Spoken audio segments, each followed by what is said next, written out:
Mystical, City of God. Book 1. Chapter 22.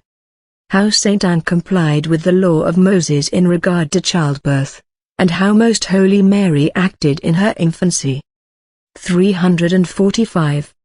It was a precept of the law, given in the 12th chapter of Leviticus, that a woman who had given birth to a daughter should be deemed impure for 2 weeks and should remain in the state of purification for 66 days after the birth, just double the time required for purification. In case of a man-child having completed the days of her purification, she was to present herself in order to offer a lamb 1-year-old as a holocaust for the daughter or the son, and also a young pigeon or turtle dove as atonement for the sin. This she was to do at the door of the tabernacle, beseeching the priest to offer them to the Lord and to pray for her. Thereupon she was accounted pure. The parturition of the most happy Anne was pure and undefiled, as befitting her heavenly daughter, in whose purity the mother was a sharer. Although on this account there was no need of a special purification, she nevertheless complied with the obligation of the law to the very last point. Though not subject to its penalties, she considered herself bound in the eyes of men. 346. 60 days of the purification having passed, Saint Anne departed for the temple, her mind inflamed with divine ardor and bearing in her arms her blessed daughter and child. With the offerings prescribed by law and accompanied by innumerable angels, she betook herself to the gate of the temple and spoke with the high priest, who was none other than Simeon. He was accustomed to spend much time in the temple and enjoyed the privilege and favor of seeing the child Mary, not only when she was offered and presented to the Lord in the temple, but on other occasions.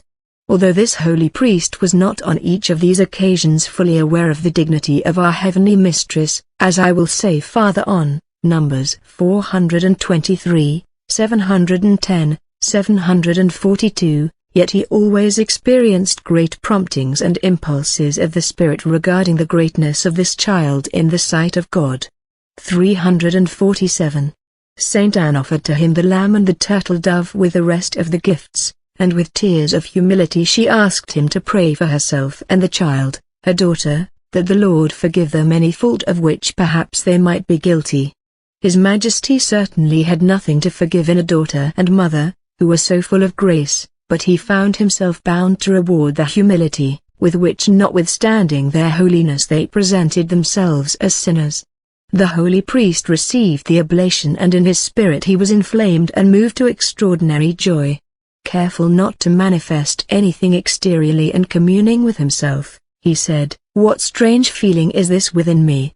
Are these women perhaps the parents of the Messiah, who is to come?" Moved by this joyful suspense he showed them great benevolence. The Blessed Mother Anne entered the temple, bearing her most holy daughter on her arms, and she offered her to the Lord with most devout and tender tears. For she alone in all the world knew what treasure was given into her charge. 348. Saint Anne renewed the vow, which she had already made, to offer her firstborn to the temple on arriving at the proper age. In renewing this offer she was enlightened by new graces and promptings of the Most High, and in her heart she heard a secret voice urging her to fulfill this vow and offer her child to the temple within 3 years. It was as it were the echo of the voice of the Most Holy Queen, who in her prayer touched the heart of God, in order that it might resound in the bosom of the mother. For when both entered the temple, the sweet child seeing with her bodily eyes its grandeur and magnificence, dedicated to the worship and adoration of the divinity, experienced wonderful effects of the Spirit and wished to prostrate herself in the temple, to kiss its floor, and adore the Lord. But as she could not execute these desires in external actions, she supplied the defect with interior fervor, and she adored and blessed the Lord with a love more ardent, and a humility more profound than ever before or ever after was possible to be rendered by any creature. Addressing the Lord in her heart, she offered the following prayer, 349. Most high and incomprehensible God, my King and my Lord, worthy of all glory and reverence, I, abject dust, but also a creature of thine, adore thee in this thy holy place and temple. I magnify and exalt thee on account of thy infinite being and perfections, and I give thanks in as far as my insignificance is worthy of thy regard. for thou hast vouchsafed to permit my eyes to see this holy temple and house of prayer, where thy holy prophets and my forefathers have worshipped and blessed thee, and where thy generous mercy has wrought so many wonders and mysteries in their behalf. Accept me, O Lord, in order that I may serve thee in this holy house according to thy blessed will. 350. Thus she who is the Queen of heaven and of the universe, offered herself as if she were the lowest slave of the Lord. As a testimony of its acceptation by the Most High, a most resplendent light shone down from heaven, enveloping the mother and child, and filling them with new splendors of grace. Again Saint Anne was made aware that she would be expected to devote her daughter to the temple within 3 years. She was given to understand that the delight with which God looked forward to such an offer, and the love with which the heavenly child desired its consummation would not permit a longer delay. The holy angels of her guard and innumerable others who were present on this occasion sang sweetest songs of praise to the author of these wonders, but they did not therefore have a more perfect knowledge of these happenings than Saint Anne or her most holy daughter, who perceived interiorly what was spiritual, and felt exteriorly what was subject to the senses in these things. Saint Simeon saw dimly the sensible light. Thereupon Saint Anne, rich in her treasure and endowed with new gifts of the Most High God, returned to her home. 351. The ancient serpent eagerly observed all these events. Yet the Lord concealed from him what he was not to know, and permitted him to obtain knowledge only of what was necessary for his own undoing in his desire of destroying others, and only so much as might serve to make him an instrument in the execution of the secret judgments of the Most High. This enemy was full of conjectures in regard to the unheard of things, which had come to pass in connection with this mother and child. But when he saw that they brought offerings to the temple and that they, like sinners, observed the prescriptions of the law, even begging of the priest to intercede for their forgiveness, he was deceived and assuaged in his fury, believing that this mother and her daughter were of ordinary condition, although they might be more perfect and holy than other women. 352. The sovereign child was treated like other children of her age. Her nourishment was of the usual kind, though less in quantity, and so was her sleep, although her parents were solicitous that she take more sleep. She was not troublesome, nor did she ever cry for mere annoyance, as is done by other children, but she was most amiable and caused no trouble to anybody.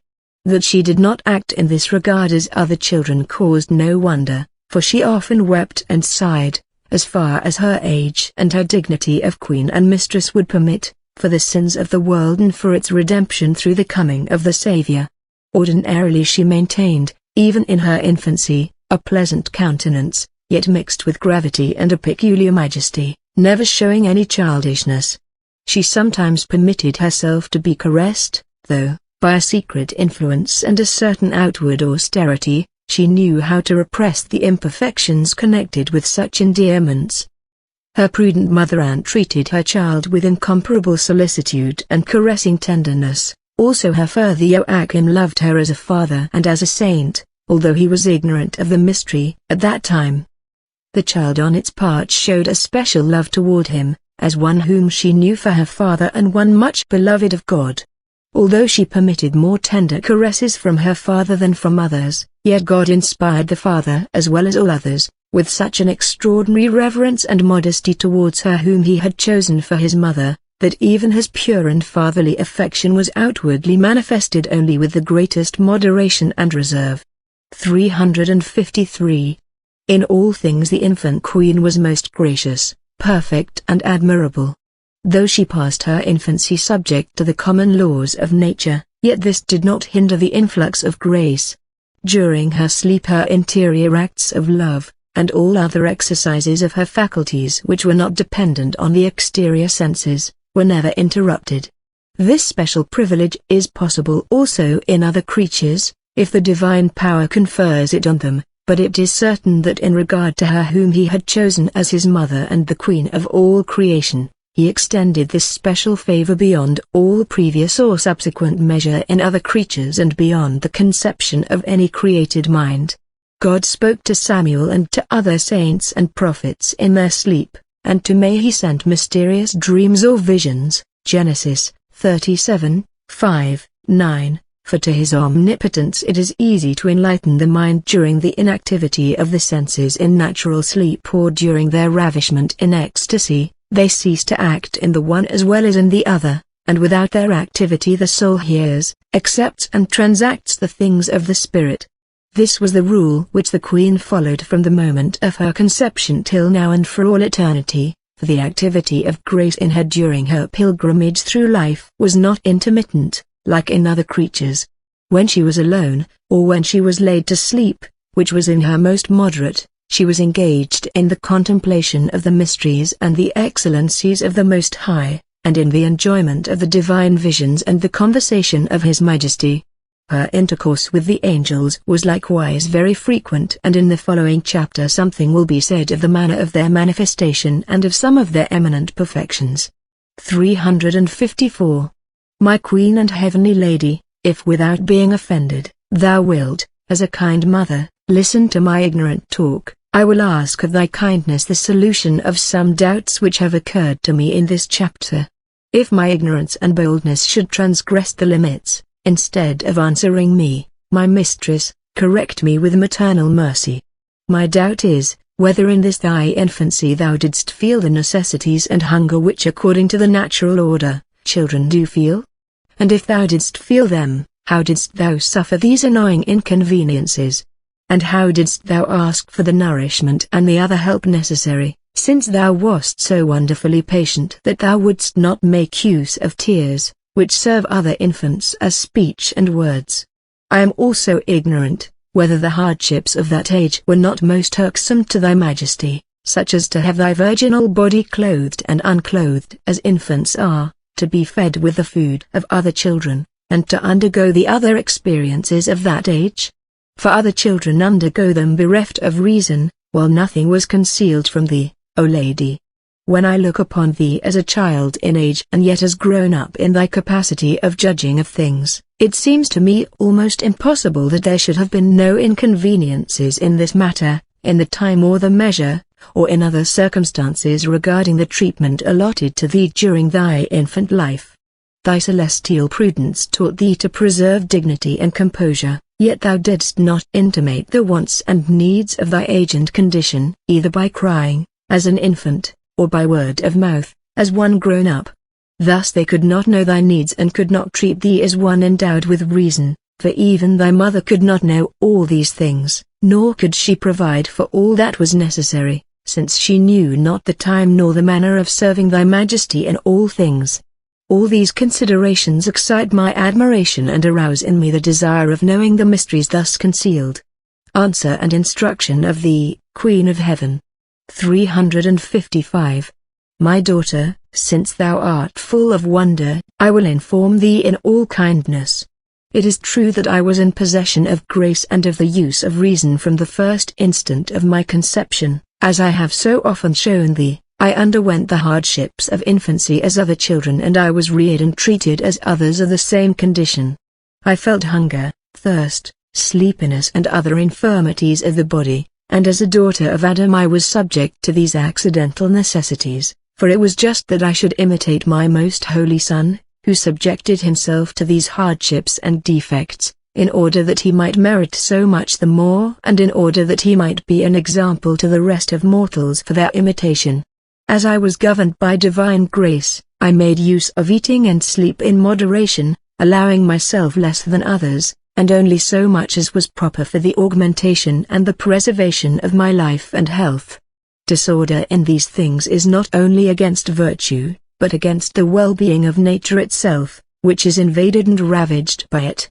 On account of my exquisite composition I was affected by hunger and thirst more painfully than other children, and the want of nourishment was more dangerous to me, but if it was given to me at unseasonable times, or in excess, I bore it with patience, until by some befitting sign I could manifest my needs. I felt less the want of sleep on account of the opportunity which it furnished me for the presence and the heavenly conversation of the angels. 356. That I was bound and wrapped in clothes was not painful to me, but it was a cause of much joy, for I understood by divine light, that the incarnate Lord was to suffer a most cruel death and was to be bound most shamefully. Whenever I was alone during my childhood I placed myself in the form of a cross, praying in imitation of him, for I knew that my beloved was to die in that position, although I did not know then that the crucified was to be my son. In all the difficulties, which I underwent after I was born into the world, I was resigned and contented, for I never lost sight of one consideration, which I desire thee always to keep in mind. It is this, that thou ponder in thy heart and in thy soul the truths, which I saw, so that thou mayest form a correct judgment of all things, giving to each that esteem and value which is its due. In regard to this the children of Adam are ordinarily full of error and blindness, but I desire that thou, my daughter, share it not with them. 357. As soon as I was born into the world and made aware of the light, which shone upon me, I felt the effects of the elements, the influence of the planets and of the stars, of the earth which sustained me, of the nourishments which preserved me, and of all the other things of this life. I gave thanks to the author of all things, acknowledging his works as benefits freely bestowed upon me, and not as dues, which he owed to me. Therefore, when anything was wanting of the necessaries of life I remained in peace and contentedness and deemed it all perfectly reasonable and proper in my regard, since I had merited none of the gifts and could justly be deprived of all of them. Hence, if I acknowledged this, thereby merely asserting a truth which the human reason cannot ignore nor deny, where have mortals their intellect, or what use do they make of their understanding when, at the refusal of things which they desire and of which perhaps they do not even profit, they begin to get sad and lash themselves into fury one against the other, and even against their God, as if they were suffering some injury at his hands. Let them inquire what treasures and riches they did possess before they came into life. What services had they rendered unto God in order to merit them? And if out of nothing there cannot arise anything, and if they could not merit the being which they have received, what obligation is there on the part of God to preserve out of justice what was given to them entirely gratuitously? That God created man was of no benefit to himself, but to man it was a benefit, and one as great as the being given to him, and as high as the object for which it was given. And if in his creation man becomes indebted so much that he never can pay his debt, tell me what right can he invoke at present for his preservation? Has he not received his being without merit and many times forfeited it? How can he claim the guarantee and pledge of unfailing plenty? 358. If the first transaction and operation was a mortgage and a debt by which man binds himself, how can he with such impatience demand favors? And if in spite of all this, the supreme goodness of the Creator furnishes him graciously with what is necessary, why should he be agitated by the want of superfluities? O my daughter, what an execrable disorder and what a despicable blindness of mortals is this! For that, which the Lord gives them gratuitously, they do not thank him, or even give him acknowledgment, and for that which he denies them justly and sometimes most mercifully, they are restless and proudly desirous, and they try to procure it by unjust and forbidden means, throwing themselves into the very destruction which flies from them. The first sin alone, committed by man, was sufficient to cancel man's right to the friendly service of all the other creatures, and if the Lord himself would not restrain them, they would turn in vengeance upon man and refuse to render any service or help for sustaining his life. The heavens would deny them their light and benign influences, the fire would refuse its heat, the air would cease to serve for respiration, and all the other things would in their particular way refuse their services, since they would in justice be bound to refuse them. Then when the earth would deny its fruits, and the elements their moderation and their assistance, and all the other creatures would arm themselves to avenge the wrongs of their Creator, perhaps disgraced man would humiliate himself in his vileness and would not heap up the wrath of the Lord for the unerring day of accountants, when all his dreadful guilt will be exposed. 359. But thou, my dear friend, fly from such base ingratitude, and humbly acknowledge that thou hast received thy being and life gratuitously, and that, gratuitously, its author preserves it for thee. Freely dost thou receive all the other benefits, without any merit of thine, and thus, receiving much and repaying little, thou makest thyself daily less worthy of favors, while the liberality of the Most High grows continually with thy indebtedness. Let this thought be uppermost in thee always, in order that it awaken and move thee to many acts of virtue. If any of the irrational creatures fail thee, I desire thee to rejoice in the Lord and give thanks to His Majesty, and bless them for their obedience to the Creator. If the rational creatures persecute thee, love them with all thy heart and regard them as the instruments of divine justice, which afford thee some opportunity of rendering satisfaction for thy deficiency. Rather strengthen and console thyself in labors, adversities and tribulations, not only considering them as fully deserved by the faults committed, but deeming them ornaments of the soul and most rich jewels given thee by thy spouse. 360. Let this be the answer to thy doubt. Over and above this I wish to give thee an instruction, which may be found in all the chapters. Consider, my soul, the punctuality of my mother and in fulfilling the precept of the law of the Lord, to whose Majesty this solicitude was very pleasing. In this thou shouldst imitate her by observing and violate each and every one of the precepts of thy rules and constitutions, for God will reward most liberally this fidelity and severely punish any negligence in this matter. Without sin I was conceived, and it was not necessary to present me to the priest in order that the Lord might purify me, nor was this necessary for my mother, since she was very holy. Nevertheless we humbly obeyed the law, and thereby we merited great increase of virtue and grace. Despising just and wise laws and frequently dispensing with them, destroys the worship and fear of God, and fatally confuses government among men. Beware of easily dispensing in the obligations of the religious state, either for thyself or for others. If infirmity or some other just cause make it advisable, let it be done with moderation and with the approbation of the confessor, thus justifying dispensation before God and before men by the approbation of holy obedience. If thou findest thyself weary or weakened, do not at once become remiss in the strict observance, for God will give thee strength according to thy faith in Him. Do not give any dispensation on pretext of being overworked. Make that which is less serve and advance that which is the greater. Let the creatures serve the Creator. On account of thy position as superioress thou hast less excuse, for in the observation of the laws thou must give a good example, leading on the others. Therefore, for thyself, no merely human motive can serve as an excuse, though thou mayest sometimes excuse thy sisters and subjects on such account. Note moreover, my dearest, that I desire thee to lead in perfection, therefore this rigor is necessary, not even taking into consideration, that the observance of the precepts is a duty to God and men.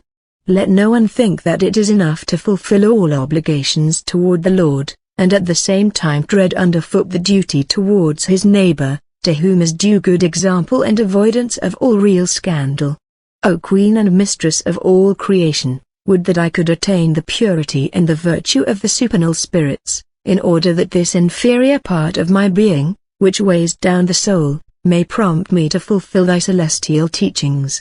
I have become burdensome unto myself, Job 7:20, but with thy intercession and the gracious favor of the Most High I will be able to obey thy will, and is with a loving promptitude of heart. Let not thy intercession and support, and the guidance of thy holy and wise counsels ever fail me,